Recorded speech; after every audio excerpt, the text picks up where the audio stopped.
right, cool. I'm here with Mark Hayes. Mark, welcome to the podcast.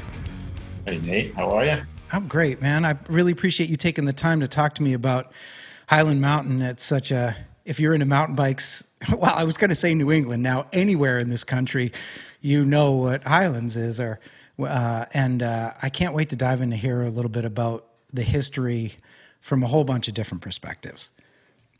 Cool. So it seems like your story is pretty well documented out there, that you had a tech company and sold the tech company, but I want to dive a little bit into that, some decisions leading up to this. So let's start at like more of your professional career. What was, I think, was it FICO? Did I have that right? Yeah, it's pretty good. All right. So what did you do prior to this crazy venture? Well, first of all, I'm amazed that you found that information. Your team digs deep, I guess. No, I don't team, even know. That's me. Well, it's good. You're a good team of one. I owned. So this is what happened in 1988. My father. I was just out of college. I went to school for ocean engineering, and I worked for a company selling oceanographic equipment. I wasn't selling it. I was actually in more the engineering part of the company, and I didn't really like it. You know, it was in Newton, Mass, and it wasn't on the ocean. My passion was to be on the ocean. That's what I thought my life would be. Doing research on some research vessel out in the middle of the Atlantic. So that never really happened for me, obviously. 6 months into working for this company, my father had invited me over for dinner, my mom and my dad, and he said, "Hey, how'd you like to start a fiber optic company?" I'm like, "Yeah, this sounds great, better than what I'm doing now. But what is it? What is fiber optics?" So he had a manufacturing. He was a manufacturer's rep, and one of the principals was a fiber optic connector manufacturer. So you put little connectors on the end of the fiber, and that way you can connect into the system. So I said, "Yeah, that sounds great." So what I had to do is sign he helped me. He co-signed a loan. I think it was like $50,000 worth of inventory I had to buy. So I bought a bunch of fiber optic connectors, and I learned how to polish the end of the connectors. I had to buy the equipment for that, and just slowly built a fiber optic business. And then about a year into that business, my sister came to work for me. And so it was the two of us. And meanwhile, my father, he still had this manufacturing rep firm. He was out there saying, "Hey, my son builds connectors." He'd be talking to his clients and says, my son builds not connectors, cable assemblies, fiber optic cable assemblies. And he, would feed us as much business as he possibly could. Long story short, about 4 years into that, I joined forces with my dad. So basically my dad and myself and my sister and another partner joined forces. And from 1992 until 2000, we built that company to a company of four, so basically a company of over 100 people. And then we sold it to a giant contract manufacturer called Flextronics. And we each did our own thing. So my father retired. My sister kept going in the fiber optic world with her husband, and my business partner, he kind of retired as well, and I bought Highland Mountain. All right. So before we get to Highland, I'm curious, with your background, and then all of a sudden finding yourself in this very entrepreneurial role, it sounds like your dad saw this opportunity that wasn't getting served and knew how he could work with you to generate leads and accounts, and you start building this thing, and you're in the role as founder, CEO, president. I mean, where you sit in that? Are you directing this company and help feeding it growth, or what was your primary role there? So the company itself. So my father came with the knowledge of sales, so he knew how to sell. My sister and I were more the manufacturing piece. We knew how to put the connectors on the end of the fiber. We also knew how to sell at our level. some basic sales. And my other partner was just more of a really smart engineer. So there's different, I guess, different. The company was a sell. We sell fiber optic equipment. We would manufacture cable assemblies, and we'd also were involved eventually at a higher level where we were creating collimators, which that collects the light and distributes the light into the gear, the high tech or the high speed gear that is used to transmit, fiber or photons, which is the packets of information. Packets of information. Yeah, I don't know how detailed I want to get on this. No, it's okay. Break it down to the quantum level. Yeah, I would dig that, actually. That'd be interesting. But anyway, so there was, there's the sale component, which my father was really good at. Then there was the engineering component of actually designing and building the smaller piece parts that put the equipment together. And that's what my business partner was really good at. And my sister and I we're sort of kind of caught in between the two worlds. Eventually, my sister became more the finance person. She was the finance director, and I started to take on more of a sales role, where I was going out and talking to companies like Lucent Technologies. I don't know if you've ever heard of those guys. Sure. and spending a lot of time teaching people in that big companies like that how to handle fiber, because there was a specific way you had to handle it.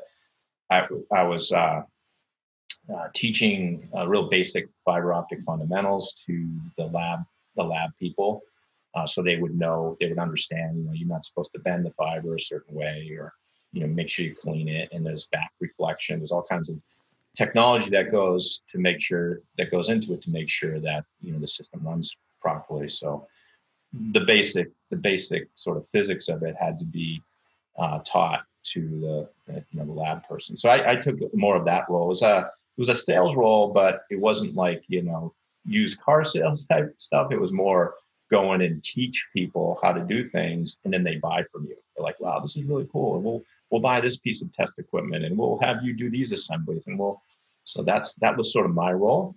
Yeah, you're selling your expertise as well as the equipment, which obviously makes it a more compelling sale, I would imagine. Right. You meet your contact, and then they realize that you're adding all of this value to just the sale. So I was in there teaching their people how to handle fiber and work with the fiber, so that was just a natural. They would buy from us, essentially. So, hey, did you feel more like an entrepreneur at that point, or more like a technician, more like an engineer? It sounds like that you really get into the technical side of things. Yeah, I always wondered, like, when am I going to be an entrepreneur? Am I an entrepreneur? I didn't even know what, obviously I'm an owner of the business. I'm a part owner of this business at this point, because we split up ownership. When we brought in all, my sister and myself, my father, and this other guy, we just sort of split it all up equally. And I've never felt like an entrepreneur. I always thought entrepreneurs were these, brilliant people that had these brilliant ideas and invent things. But then later on in life, I'm like, oh, geez, maybe I am an entrepreneur. Maybe that, everything I'm doing is technically being an entrepreneur. I think it really comes down to just, I like problem solver as a really good equivalent to entrepreneur. Problem solver that has the ability to get people to listen to, right. and fix things. Yeah, I guess that's a good way to do it. And you kind of have to be a jack of all trades, right? You can't be an expert in any one area. You just have to know all these different areas and be able to communicate with humans. Yeah, and hire people around you who are experts in it. You have to know enough to know what you don't know, and find the people that can shore that up. Absolutely. Yeah, and you know that well. Key. Owning a business, you know that, and you get it. And that's a big part of it, is having good people behind you. Yeah. And I think this is going to be, I think it's appropriate as we get deeper into this for some of the questions I want to ask you. But there's also a question of, when I was building my business, was, there's a question of, when do you hire people? And I think, there's different ideas about, you hire people when, let's say, the current position's overwhelmed, you need to add people. I always looked at it more like in hiring somebody in a particular area to take a responsibility off me or somebody else in the company was an opportunity to open it up that much more. So I always looked at investing in people first because the investment in them would pay off for the company as opposed to waiting until you needed to add staff. So, profitability wasn't the most important thing on my level building the company. Profitability was what would happen when I put the right team in place or the right people to make certain areas of the company more profitable. I always felt like an investment up front. And I think this is what I'm really curious about when we start talking about when you decided to buy a defunct ski area in, a small ski area, when you decided that this was the direction you were going to go in. I'm curious about like the passion that you had for bikes and everything that led you to that. And see if, some of that, because what I question and what I'm trying to get at in a very roundabout way is I think about from a business point of view, buying a mountain and turning it into a mountain bike park and thinking about what a cost of a daily ticket is and how many people you have to run through that place. And at first, my guess is profitability isn't your only number one function here. This is a question of passion versus profitability and where those two lines cross. Yeah, you're right. And I feel like I really didn't know what I was doing when I got into this. It was driven solely by passion. I wanted to take what I loved, mountain biking, and turn it into my work because I have this newfound capital from selling my high tech business.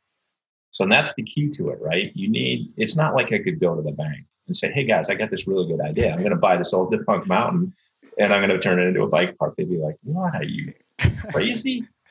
So I don't think there's any bank on the planet that would have backed me on that. Yeah. But having being fortunate enough to have this capital from the sale of the business, I was young. I was, relatively speaking, I guess I was in my mid-30s and still naive to money.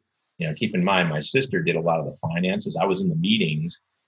But I know a lot more about finance today than I did back when I was running or part of a fiber optic company.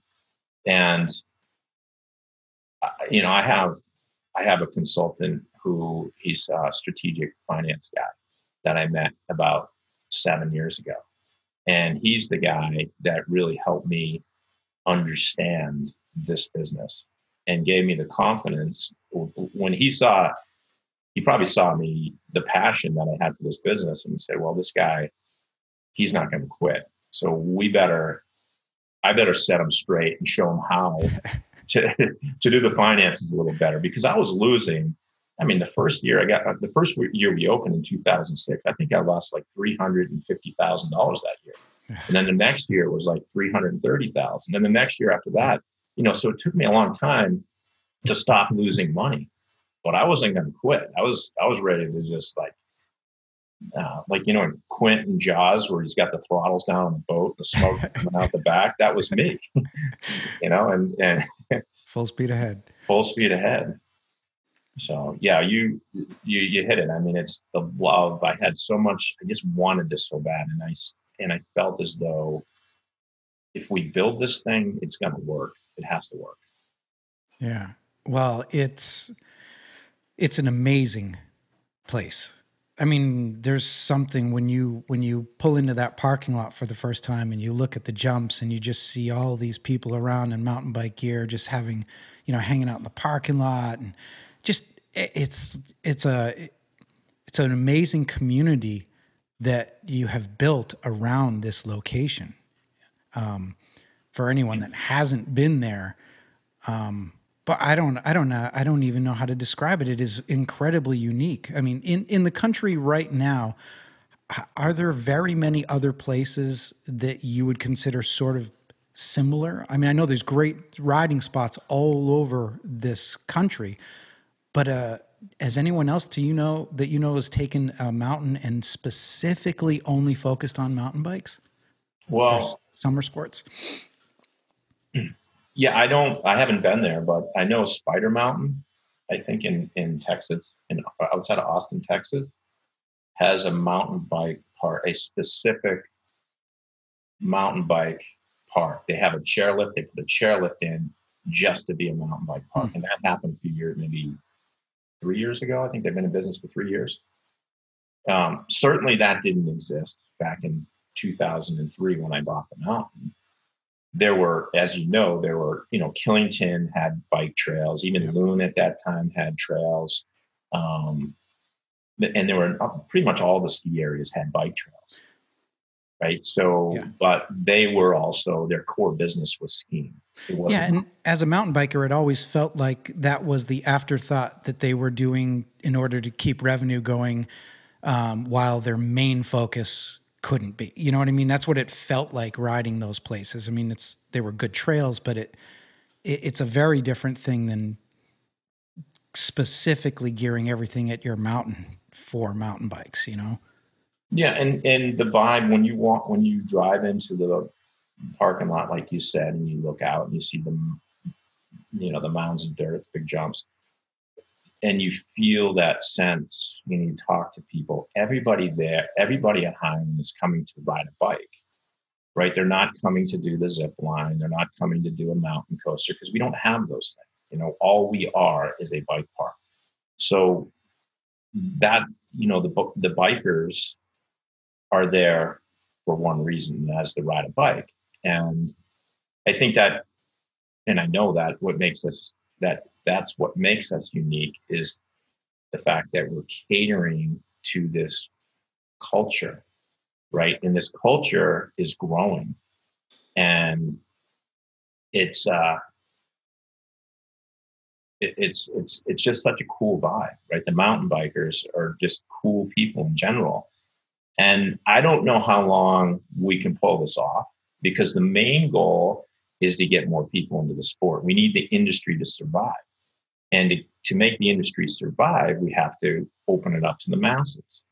So if we do the best we can and we try to keep the vibe what it is now, that's going to be the challenge.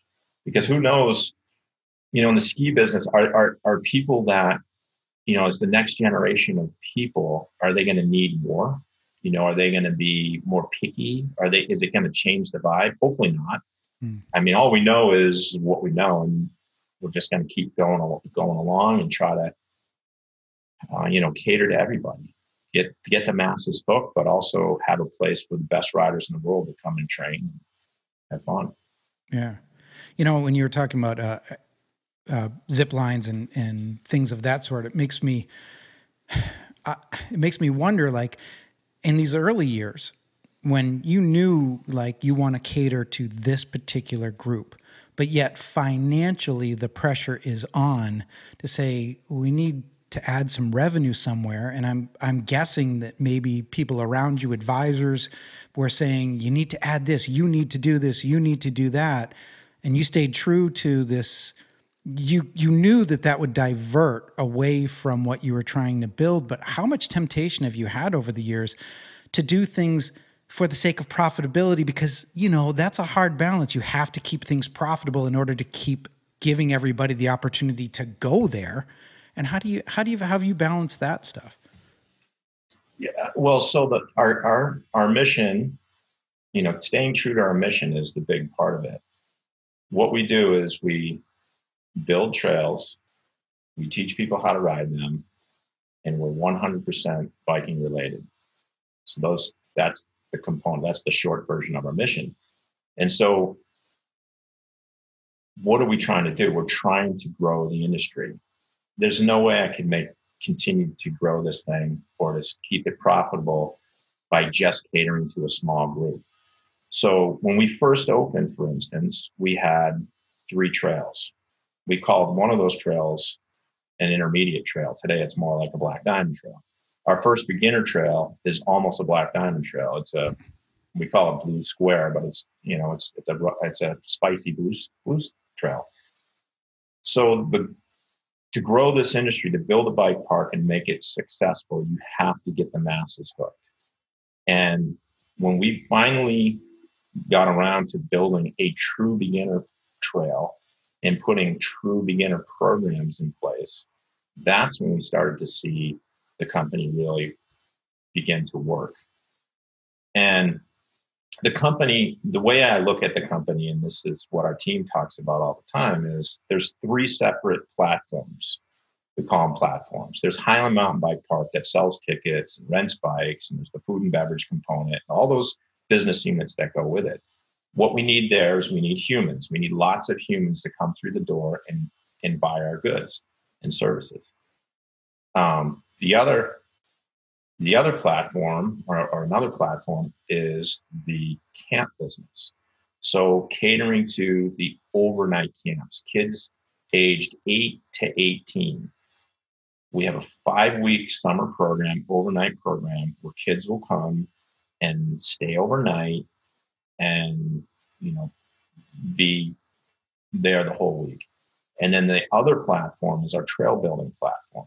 So if we have an issue where, like, take this year, for instance, we had to give all our money back to our camp families because we couldn't host camps because of 2020. We got about a quarter of our trail building business, but the platform that's Highland Mountain was through the roof. We went from 35,000 rider visits in 2019 to 43,000 this year, 2020. So this business unit, this platform, helped from a financial standpoint take care of the other 2. And so much so that we had our biggest year. So sorry, go ahead. I was just going to say, so that's how we're protecting ourselves, right? If one of these platforms isn't working, you hope the other 2, or at least the other one, is outperforming, so your business stays in business. And that's our model. That's what we do. A ski resort has zip lines and mountain coasters and skiing and all that other stuff, real estate, and that's what works for them, which is great. It's just not our mission. It's not what, we do. So to protect ourselves, we have these 3 platforms, and that's how we look at the business.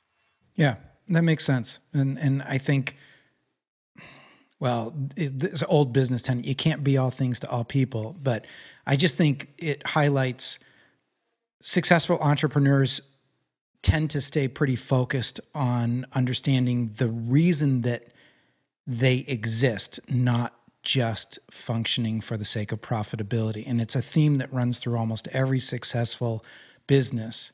That's the one thing that you won't change. There's a reason why you are. And as long as people resonate with that, you'll continue to find other areas that fit that can produce revenue. I was going to ask you about COVID, and that's, you've already, you jumped there. I mean, I rode a couple times. I went a couple times this year, and I did notice that there was a lot of people, and you guys even limited the weekend tickets, even with that. Yeah. So, the guideline from the state of New Hampshire was basically cut your business in half, right? The amount of people. Say if you have 100 people coming to your restaurant, you should only have 50 people coming to your restaurant, hypothetically. So in our case, like, what's half our number? Half of our number, we've had a couple thousand people here before, but if we cut that in half, that's 1,000 people. That's still way too many people on a COVID sense. You just can't move around. Now, in a perfect world, people would be all over the mountain. I think we could get probably something like 200,000 people socially distanced if we utilized all of our 220 acres on the mountain. But realistically, we have these pinch points. We have the lift, and we have the lodge areas. So our comfortable number was 350. If we were going over 350, then we're like, all right, it's getting to be a little bit too busy. Not necessarily from a COVID standpoint, because people could still socially distance, or physically distance. We had enough room.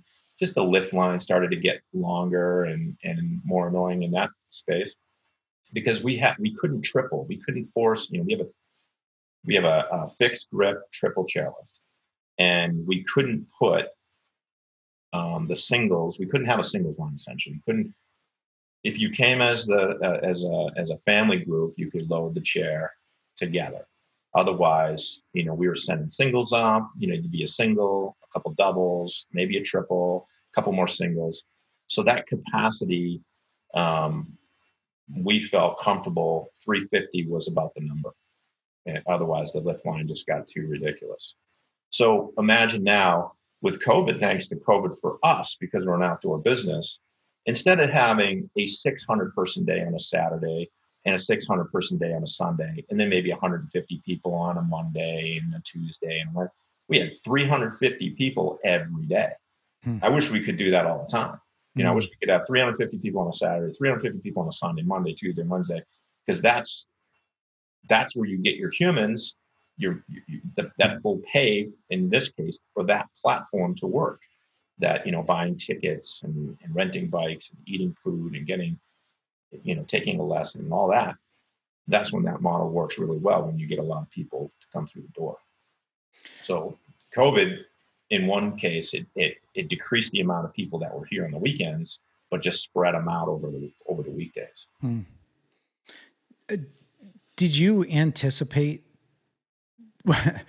this kind of explosion in the outdoor recreational world when we first started becoming really aware of COVID in March?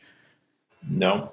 Yeah, I didn't. Gloom and doom. I thought, this is it. All these years, all this effort is down the tubes. Now, we had lots of conversations with our team. I have an amazing team. We would sit down and we would brainstorm how we're going to get through this year, and just tried to stay positive. You know, I'm telling you now, but behind the scenes, I was like, oh man, what am I going to do? This is, but then the thing that I kept going back to was, because we had been on this, we've had this momentum over the last 5 years of success. I was like, if we fail now, if this company fails, the whole world is going to fail. And that's what it was in my head. I'm like, it was just too good to be true in 2019. Everything was just awesome. And now this is going to take us out. Well, we're not the only ones. The whole world's going. If we're going to fail, that means everybody's in their home. Every bit of the economy is going to crash. And, you know, as you know, that didn't happen. It was the exact opposite. The people came out, right? They weren't going on vacation. Yeah. They weren't getting in planes and flying. They were staying local. I mean, we didn't see any Canadians this year, and Canadians represent a quarter of our customer base. 1/4 of our customer base is Canadian. Yeah. And we didn't see any Canadians, and we still increased over 20% in our ridership. So a lot of people wanted to get outside. We got lucky being in the outdoor space, and we had no idea. We didn't see that coming. Man, I didn't either. I had the same feeling when it hit March. I was like, I'm in my 19th year in business, and this is it. That was a good run. I really, really thought, I'm like, okay, well, the world is not going to need motorcycles. I'm going to have to figure out what the hell I'm going to do. And then the unthinkable happened. Anyone that has to do, any industry that has anything to do with outside, boats, motorcycles, bicycles, good luck finding a bicycle. The industry can't keep up. Now, the biggest problem with all of these industries is distribution, just trying to get enough stuff produced and actually put it in people's hands.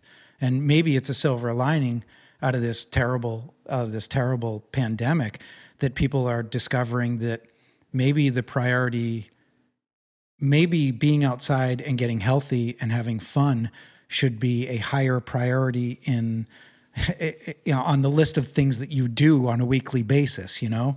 And maybe that change will carry forward. I know that my industry is very optimistic about this coming year as well. And I think the bicycle industry is as well.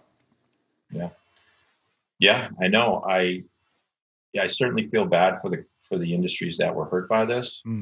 But man, what you said is this is driving people outside and getting back to, like, why am I even doing this? You know, the main reason is because I love it. I want to be involved. I want to be around people that also love it. You know, I want to live and work in this environment. And, you know, as we're doing this and getting more people outside, and I think it's just better for humanity. Yeah. You know, it's a refocusing, isn't it? Yeah. Yeah. It makes people better people. Yeah. I still wish that, you know, in the media, in the government would have put a little bit more emphasis on immune system health, which very much relates to being outside, things, you know, how a lack of vitamin D relates to how severe people get COVID and how they know it's a connection, and how getting enough sleep is important. And I mean, I know it sounds almost self-indulgent, but these things are important to keep your immune system health, and which is a huge factor in fighting a virus. And it always seemed negligent that you just don't hear any of that narrative in anything mainstream. I mean, people who are in outdoors, we know it, but it's cool to see more people discovering it. Right. Yeah. Yeah. And certainly for this, you know, for this disease or virus, you're better off being healthy, right? Yeah. I imagine any virus, you're probably better off being on the healthy side. We're lucky this isn't Ebola, right? Yeah. We're lucky it is what it is. I mean, it transmits between people real rapidly. But there's a lot of people that don't even show symptoms. So that's how it's getting out and about. Testing would be if we could all have our little test kits and we could test, I think maybe we wouldn't have had to damage the economy so badly. But yeah, I agree. This is where we're living and learning as humanity, right? We're, again, going back to, for us, it made us think differently. Like in the food and beverage world, we installed a takeout window. We're not taking that takeout window away. Right. We're keeping that. And we forced ourselves to do online ordering. We put the app in place, and you can be on the chairlift and order a pizza. That's so much easier for our kitchen staff, so much less stress, managing the amount of business that goes into the kitchen because of the way people are ordering, whether it's through a takeout window or on the chairlift or wherever they are. And it's those types of things, I guess, we learned from, in this case, a pandemic, right? How do we change your company? How do we protect our company for the better? And now we sit back and go, wow. Again, I don't want to downplay this thing because I know a lot of people have lost their lives and family members and all that. But for us, it made us really think differently how we run a business, and those changes will be with us, for forever in this company. Yeah, I've talked to a lot of people about that. The changes that in my particular industry, if you were an industry that was, well, if you were a shop that was doing well, but you weren't necessarily on the forefront of digital selling or anything like that, you had to quickly change if you were going to continue to operate in this new environment. And all of the innovation, whether it's a company coming out with a product that helps these other companies get online quicker rather than them having to figure it out for themselves, all of that stuff, just like you said, is going to stay in place and improve our customers' experiences. And that's really how that's really the job, I think, of an entrepreneur, is constantly look at your business, see where the areas of friction are, and do something about it in order to better serve your customers. But some of these areas of friction weren't big enough within a successful business to focus on it, and then everything changes, and all of a sudden you put all these things in place, like what you just said with being able to order from the chairlift. That's ultimately, that phenomenally benefits your customers and just makes it another reason why it's even more fun to go there and ride bikes. So you don't have to stand in line anymore because they put a new system in place or whatever, whatever friction that fixes. Right. Yeah. And that's what a change of environment like this pandemic will do to business owners. You either go, okay, I'm going to rise to the occasion. I'm going to figure out how to lead in these difficult times with things like that. Or you can kind of go, well, I guess I'm just going to send everybody home and hope, and that doesn't seem like much of an option. Right. Never give up, right? Just keep moving forward.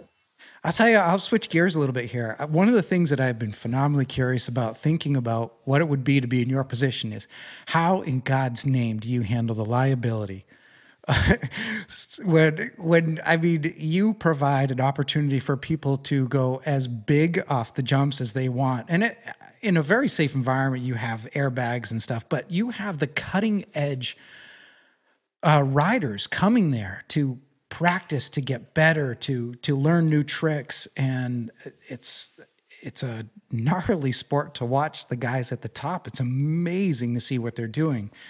Did that ever scare the crap out of you? That would terrified me. Yeah, I guess you just, going into it, being naive, not really knowing that I needed a waiver in place, and really, over the years, being really strict with the waiver was the first thing, right? Having a good lawyer look at, um, word mongering this document to a point where it's going to hold up in court. But then realizing that it's not just that's protecting us. It starts from your marketing, right? Letting people know, like on your website, that first of all, there's an easy place to find your waiver and you sign it. But just letting people know what they're getting themselves into through signage, and signage is key, whether you have a beginner trail or an intermediate trail. Also, lessons, or progression, having that beginner trail, having lessons, giving people the ability to learn. It's not like you come here and we're saying, hey, go hit the slopestyle course for your first run, have fun, and if I'm in a courtroom, I would have to navigate through, well, Mr. Hayes, why did you only have this one trail for people, or this, these black diamond trails, and you call them, beginner trails? What's wrong with you? And so we're not that, right? We've always tried to make it a place for everybody through progression, having the easy trails, having signage on all the trails. So if you're on a black diamond trail, you're on a black diamond trail. The other thing that happened to us a few years in is, at the time, my patrol director came to me and said, hey, Mark, we've got these double black diamond trails. One of them's a steep, rooty, rocky, what we now call tech trail. And the other one has jumps and drop-offs and rider created features. We need a way to identify the difference between these two trail systems. So we just looked at the ski industry and we saw, the ski industry has the orange pill. So I said, okay, from this point on, if you're on a double black diamond tech trail, you know what you're getting into, versus a double black diamond free ride trail. Free ride trail is going to have jumps and big drop-offs. So through the years, we've learned how to, do better with our signage, our lesson programming, our trail development, all along keeping the waiver in place, and just really trying to educate the public before they get here what they're getting themselves into. And today, you could come here and be a pretty, brand new green rider, and we have a trail for you. We have a lesson program for you. If you look at our patient care reports and you analyze how many people went through that beginner lesson and how many of those people got injured versus the people that didn't take a lesson, it's a huge difference. So we have the data to support that by having these easy trails and these beginner programs that, you're less likely to get hurt as a first-time rider. Yeah.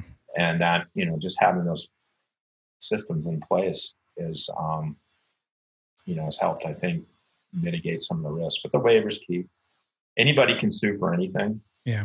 But if I'm in a courtroom, I'm going to say, look, we told them 20 times here, and we signed it here, and we had this lesson form, and we had this beginner trail, and we had this. So hopefully that holds up in a court. And then you have insurance, right? If it doesn't hold up, you have insurance. Yeah. And so I think you have a community as well that most people that ride mountain bikes, certainly the ones that ride them very aggressively, whether it's an enduro racer or somebody who's really, jumper, who's really good at jumping, there's not one person there that doesn't know the risk that they're taking when they get on their bike, which again, in this world doesn't necessarily mean you can be unprotected, but the group of people that you cater to probably are a group that takes more responsibility for their actions than most, I would think. And that's the challenge. You're right. Today that's what we live in, that world of biking, mountain bikers, that they're more likely to accept the responsibility of their actions. But what I alluded to earlier, as we get more of the masses into the sport, we just have to be careful and really do our due diligence, keeping our signage up to date, and making sure the programs are get helping people to learn how to ride a bike. And so there's that unknown. I talk to my ski area, the owners and operators of ski areas, and these guys are in courtrooms all the time. And a lot of it's for slip and fall kind of stuff. There'll be somebody will slip on the stairs, or someone will do something stupid. I think there was one incident where a guy got on his skis and skied off a roof and broke his leg and sued the ski area. That blows my head apart. Right. Well, and I feel like we don't have that yet in the mountain bike world, right? Like you said, we just have these cool people that are willing to take the responsibility. They realize what they're getting themselves into.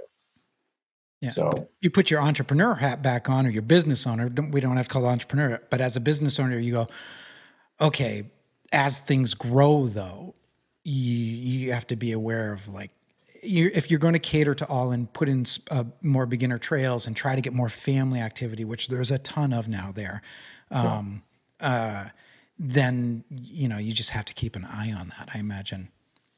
Yeah, absolutely. And I've talked to enough risk management guys in the business, and I've been in a lot of, conferences and talks. And the one thing I've taken away from all of this is, the sad thing is, someone will get injured, and it might be a really bad injury where they're in a wheelchair or whatever.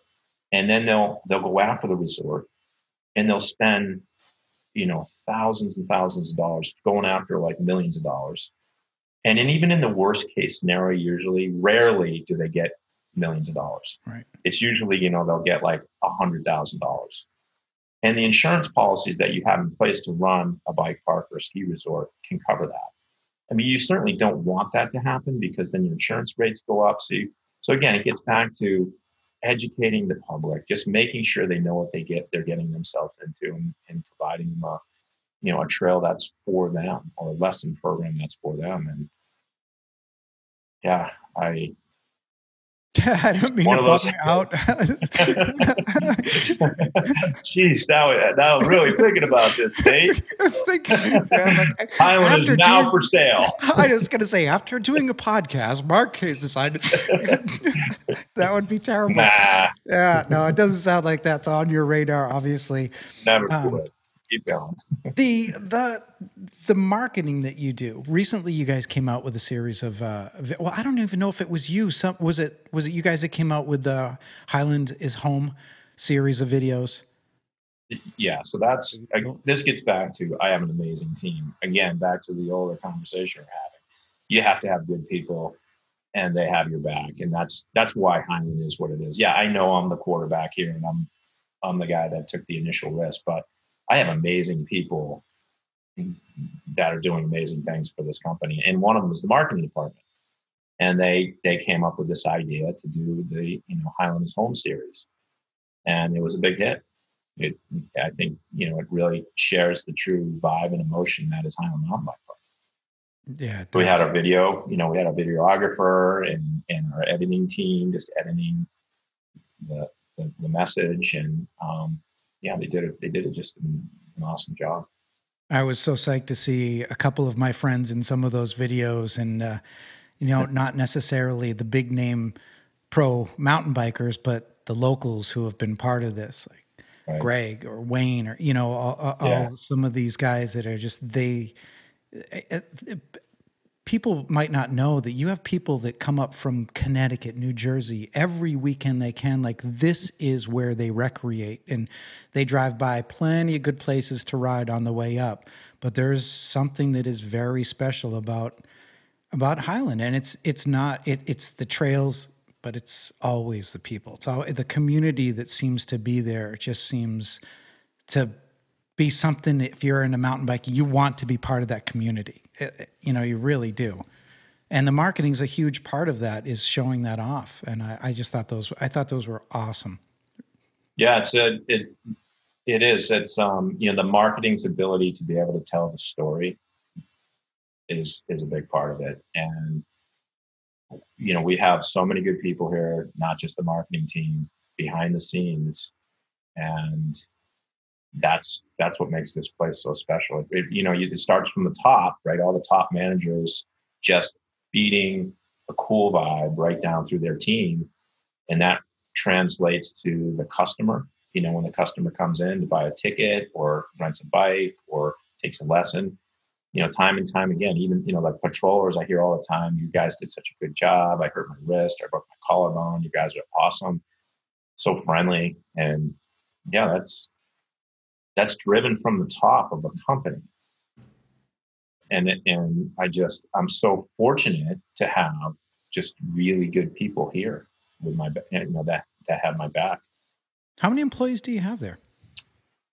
I ask my finance director this all the time. I said, what are we up to? Yeah. I know the payroll number, I don't know, it's just right around 100, but not all at once. Yeah. In a day, we might have 35 or 40 people working, between lifts and patrol and food and beverage and shop and lessons. So it's probably right around, 35 to 40 people. If we have an event, we might have 50 people because we bring in extra staff. But if you look at, the numbers, all the personalities, there's almost 100 different personalities here. Yeah. Yeah.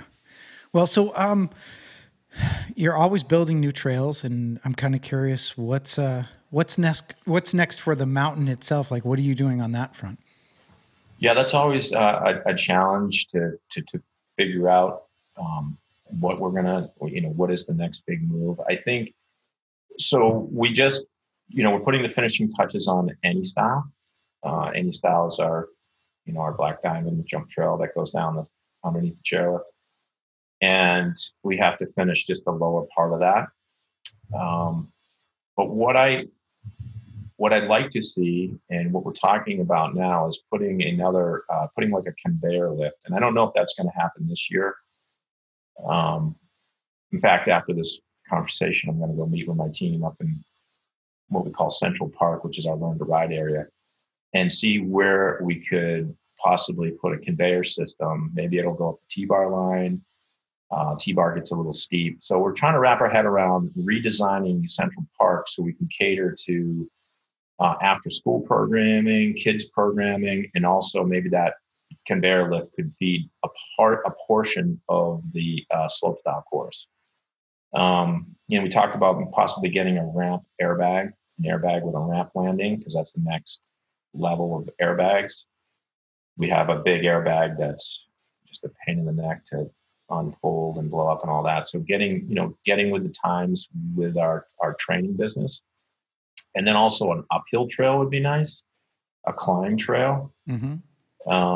That way, on those busy days, the chairlift's a little too long. People can come out, they can climb the mountain, or if they don't want to ride the chairlift, we could have a separate pass. We talked about that. There's challenges with doing that. So I don't know if that perfectly answered your question, but certainly a surprise trail here or there, or a segment of trail is always in the works, and just keeping it maintained. Just keeping the trails as maintained as possible, as we possibly can, so the rider experiences. Well, I discovered some of the. Greg brought me up to some of the natural stuff that's up there. And I'll be honest with you. As the stuff has gotten bigger over the years, the jumps and the jump trails, I kind of associated the mountain more only with that aspect of it, and hadn't been in a number of years. And I race enduro, and that's more my jam. I like that stuff. And the enduro trails, the trails in the woods in that area I don't know if everybody knows how good they are. There's some awesome rock features and just really tight, fun stuff. It's an incredibly fun bunch of trails to ride. Yeah, man. I tell you, the thing that I do now It's not like I have the time to go out and ride my chairlift all day because I own the business, and you know what that's like. Yeah. What I do though is after work, this time of year, well, I just lost the window because there's snow on the ground. But a couple of weeks ago, throughout this summer, I just go out after work and ride, put my tunes on all alone, and just ride all the cross country trails, pedal up to the top of the mountain, rip down all the trails you're talking about, those sort of off the grid technical trails. And it was my therapy. It's awesome. After that ride, I'm like, oh man, it just keeps reminding me why I'm doing this. That's awesome. So I'm getting that workout. I'm pedaling up to the top of the mountain, and then I'm in this zone, and I don't meditate. I know people meditate and they say it's great, but I think it's got to be the same. It is the same. I do meditate, and I can tell you sort of the goal of meditation is to just be present. And so when you use that as the litmus test for whether or not you're meditating, it's certainly meditative, and having that space to just let everything go and just be in your surroundings, it's as meditative as it can get. Yeah, it is a cool feeling, being in the ride, in the zone, challenging yourself, just out there. Like I said, I got the tunes going, so I'm in this other world. All the work stuff is behind me. All that tension's behind me. I'm just like, yes, this is amazing. Yeah. And you can see how when that resonates so deeply with you, it makes sense how as human beings, we like to share the things that we love and are enthusiastic with. So it completes the picture, Oh, for sure. Yeah. So are you going to, with COVID still, definitely looming large for a little while, what about events for this coming year? I imagine you had to scrub some stuff or change some stuff around. How are you looking at this coming year and making those decisions? Still the unknown, right? We would love to be able to host a big slopestyle competition again. Back in 2019, we had the Cliff sponsored slopestyle event with the U.S. Open brand, and that was awesome. I remember it was, other than it being the hottest day of the summer, you walked 10 feet and you were sweating buckets, but it was still awesome. Such a cool vibe. The social media that went out of here for that was through the roof. So will we be able to do that this year? Probably not, because this is really that time we should be planning for it. And with all the uncertainty, we just can't imagine that happening this year. Yeah. Certainly shooting for 2022. But what do we do instead? Friday nights after Friday night race series we did this year. That was a big hit. Awesome.